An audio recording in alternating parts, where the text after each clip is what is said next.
जय भीम नमो बुद्धाय साथियों। हूँ देवदान भाई मुछड़िया, जिला प्रमुख समस्त अनुसूचित जाति। आज रोज आपने एक मैटर माटे अपनी वच्चे उपस्थित थयो छुं।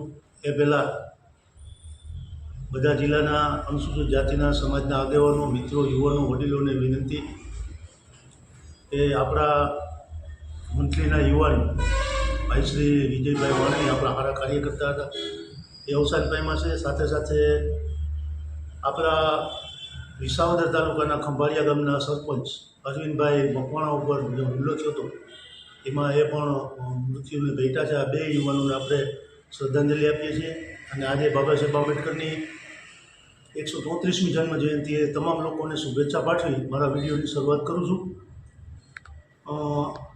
આમ તો આપણો પહેલેથી વલણ જૂનાગઢ પોલીસ વચ્ચે સહકાર ભરેલો હોય છે કે જૂનાગઢ પોલીસને આપણે સહકાર આપીએ અને મોટે ભાગે જૂનાગઢમાં લગભગ 20 જેટલા પોલીસ સ્ટેશનો છે અને કોઈ ખોટા અનુસૂચિત જાતિના બનાવો આવતા હોય કે ખોટા ઇસ્યુ આવતા હોય ત્યારે જે તે થાણાના અમલદાર અમારું ધ્યાન દોરતા હોય ને અમે એમને મદદરૂપ પણ થતા હોય। આ એક વ્યવસ્થાનો ભાગ છે કે આપણે પણ એવું ઈચ્છીએ કે કોઈ ખોટો ગુનો દાખલ ના કરે કે કોઈના પર ખોટો ગુનો દાખલ ના કરીએ, પણ આપણે અન્યાય થયો હોય તો સહન પણ ના કરીએ।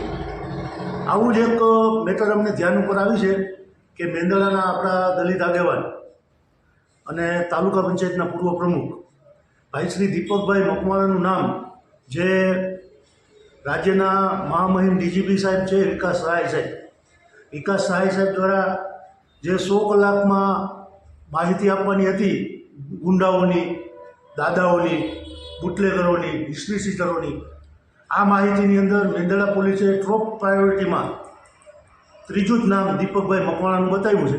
દીપકભાઈ મકવાણા ઉપર 3 ગુના દાખલ થયા છે। પહેલો ગુનો 323નો છે, એ ગુનો હાલી ગયો છે, કોર્ટે ફેસલ કરી નાખેલો ગુનો છે। હવે કોર્ટ જે ગુનો ફેસલ કરી નાખે એને પણ પોલીસ ગુનો ગણે એવી કોઈ સૂચના ડીજીપી સાહેબની છે ને, એનો પરિપત્ર છે મારી પાસે। બીજો એક રાયોટિંગનો ગુનો છે અને એક ફરજ રૂકાવટનો ગુનો છે।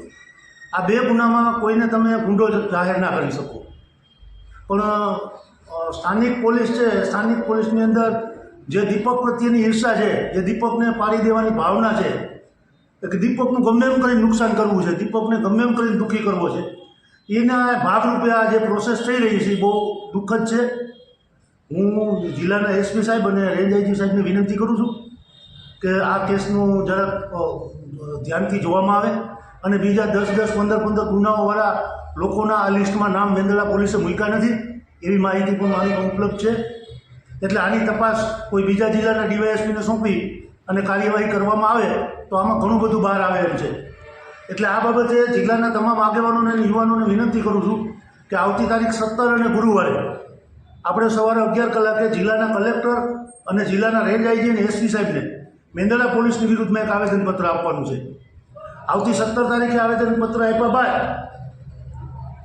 10 દિવસમાં કાર્યવાહી નહીં થાય તો આવતી 28 તારીખે આ દીપકભાઈ મકવાણા અને એનો આખો પરિવાર રેન્જ આઈજી સાહેબની જે આપણી જૂનાગઢ સ્થિત ઓફિસ છે, રેન્જ આઈજી સાહેબની ઓફિસ સામે ગાંધી ચિંધ્યા માર્ગે લોકશાહી ઢબે પ્રતિક ઉપવાસ ઉપર જશે અને આમ છતાં પ્રશ્નનું સોલ્યુશન નહીં આવે તો આપણી આવતી 11 તારીખ 11/5ના રોજ મેંદરડા ખાતે એક દલિત સંમેલન કરવા જઈ રહ્યા છીએ આ મુદ્દા ઉપર, જેમાં ગુજરાતના કોઈ બોલતા ધારાસભ્યો આવે કે જે સરકાર વિરુદ્ધ અવાજ ઉઠાવતા હોય, વિધાનસભામાં બોલતા હોય અને જેની પ્રિન્ટ મીડિયા અને ઇલેક્ટ્રોનિક મીડિયા નોંધ લેતા હોય એવા આપણા ધારાસભ્યો વડગામના ભાઈ શ્રી જિગ્નેશભાઈની આગેવાની હેઠળ 11/5 આપણે મેંદરડા ખાતે સંમેલન યોજી રહ્યા છીએ। એટલે મેંદરડા પોલીસ જે પ્રોસેસ કરી રહી છે અને મારે જિલ્લાના એસપી સાહેબ અને જિલ્લાના રેન્જ આઈજી સાહેબને એક પ્રશ્ન પૂછવાનો છે સમાજના પ્રમુખ તરીકે, આ જિલ્લાના એક નાગરિક તરીકે, કે જ્યારે આખા જિલ્લાના તમામ પોલીસ સ્ટેશનો અપગ્રેડ થઈ ગયા છે તો તમારું મેંદરડા પણ અપગ્રેડ થઈ ગયું છે, તો તમે અત્યારે 8 થી 10 પીઆઈઓને લીવ રિઝર્વમાં રાખ્યા છે તો ત્યાં પણ એક પીઆઈને પોસ્ટિંગ આપી દેવું જોઈએ। તમારા જે મેંદરડાના પીએસઆઈ છે એ તમારા કમાવ દીકરા છે કે તમે અહીંયા પીઆઈનું પોસ્ટિંગ આપતા નથી તો તમારે અહીંયા પીઆઈ મૂકી દેવા જોઈએ।